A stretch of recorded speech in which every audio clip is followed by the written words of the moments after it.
Welcome to the Deep Dive. Today we're taking a close look at just one source, a really insightful film review. That's right. It's by Mary Munoz on Moviescramble, and she's reviewing the Polish film Corpus Christi. A significant film, too. It was Poland's pick for the Best International Feature Film Oscar back in 2020. Yeah, and Mary's review gives us a great way into understanding why it resonated so much. So, our mission today is simple. Unpack this review. We want to pull out the core ideas, the film's premise, its themes, and what Mary felt really gave it its punch. Okay, let's get into it. So what's the first thing that jumps out from Mary's review? Well, she immediately flags that it's inspired by this almost unbelievable real story from Poland. Oh, yeah. Yeah, about a guy who wasn't actually ordained, but managed to convince a whole town he was their priest. Wow. So the screenwriter, Mateusz Pasowicz, used that as a starting point for the main character, Daniel. He's played by Bartosz Belania. And Daniel's situation is kind of intense, right? Coming out of juvie. Exactly, a juvenile detention. And that's the rub. He has this deep desire to enter the priesthood. But the criminal record blocks him completely. Totally shuts the door. Yet Mary points out he showed this, genuine passion for faith while he was locked up. That contrast sounds key. It really is. So the plan for him is just work at this grim-sounding sawmill. A dead end, basically. Doesn't sound very spiritual. Not at all. But when he gets to the area, he senses something about the local churchgoers, like they're closed off, maybe hiding things. And Mary uses that phrase, unorthodox salvation. Yeah, like they need something different, something unexpected. Which is where Daniel steps in, presumably.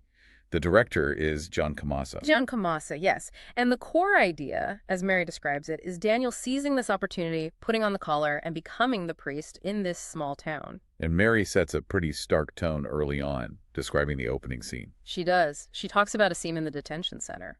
Really brutal. Fellow inmates attacking a younger kid. Oof. Establishes the world he's leaving. Right.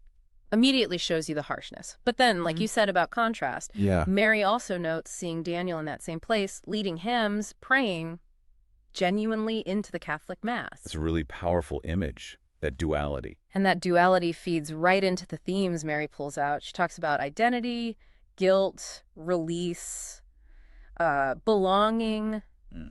Big stuff. Sounds like even though the setting is very Polish, very Catholic, Mary felt the core struggles were universal. I mean, who doesn't wrestle with identity or wanting to belong? Exactly her point. She mentions how these themes just transfer. Daniel's trying to escape his past, his, assigned fate.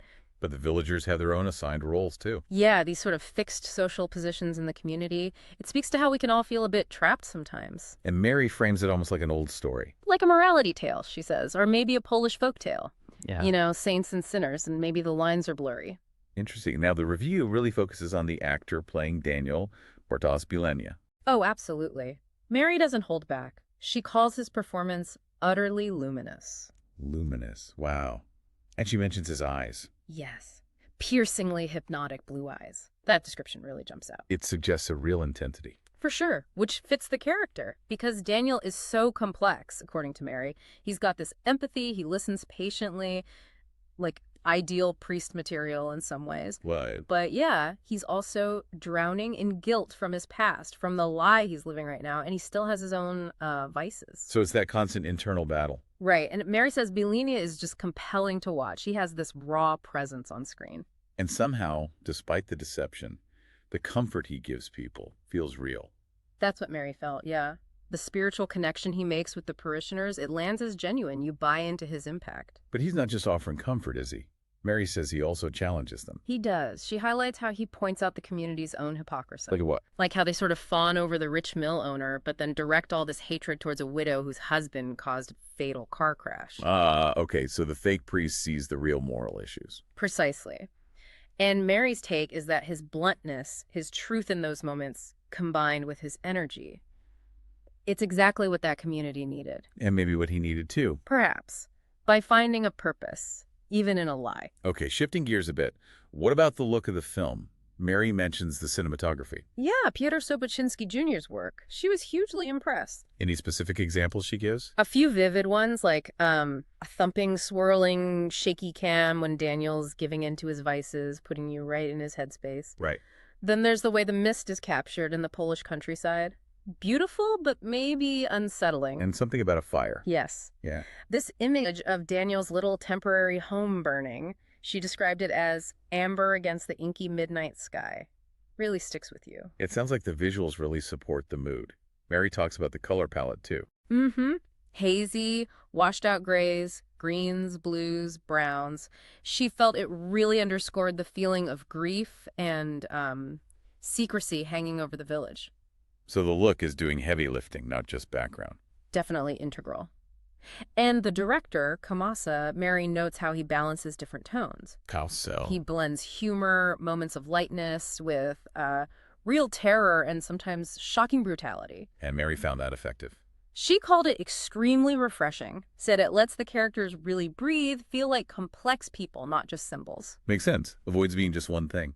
And it feeds into that core irony Mary keeps circling back to. Which is? The convict, the imposter, is actually the most spiritually engaged person there, while the established parish seems full of, as she puts it, pious performers. People going through the motions, maybe feeling superior. That's the implication. And there's this great little detail Mary includes, adds a touch of dark humor.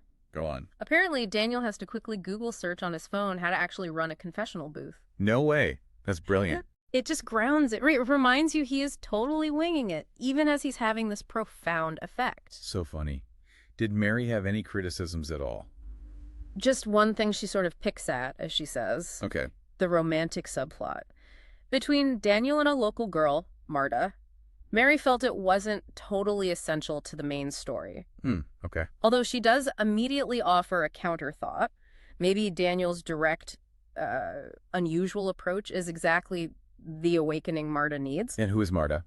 Mary describes her and her friends as these sort of disengaged, maybe disenfranchised local kids. Seeing a pretty bleak future in that town. Adds another layer. Maybe social commentary. Could be. But overall, summing up Mary's view, it's overwhelmingly positive. She liked it a lot. Yeah. Calls it a very thoughtful film, appreciated that it takes its time, doesn't rush the pacing, avoids cliches. And the blend of tone and visuals worked for her. Absolutely. She felt they really reinforced the story's meaning, and she comes back to Bilenia's performance again at the end. Saying? That it's outstanding. Truly not to be missed. And just for context, when the review was written, where could people see it? Right, this was August 2023. Mary mentioned it was streaming on MUBI in the UK and Ireland then. Obviously, availability changes. Good to know. Okay, so let's wrap this up. What does this all mean for you, listening? Well, Mary Munoz's review really paints a picture of Corpus Christi as a film, using this incredible premise to ask some really deep, universal questions. We've touched on how she highlights those themes: identity, guilt, belonging. Yeah.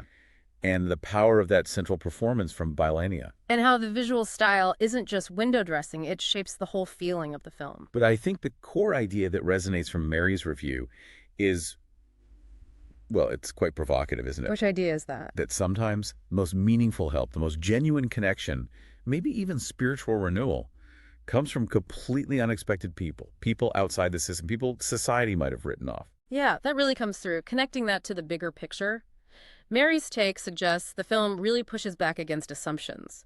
Assumptions about authority, who gets to provide comfort, and maybe how communities can value appearances over actual needs. It definitely leaves you thinking. Based on how Mary describes it, what is Corpus Christi really saying about faith itself? About the hypocrisy that can hide in plain sight? And about that fundamental human need for real connection? It's a lot to chew on. And maybe here's a final thought to consider, sparked by Mary's review. In a community burdened by secrets and judgment, could that kind of unorthodox salvation from someone deeply flawed actually be more powerful, more real, than just sticking to the usual religious routines?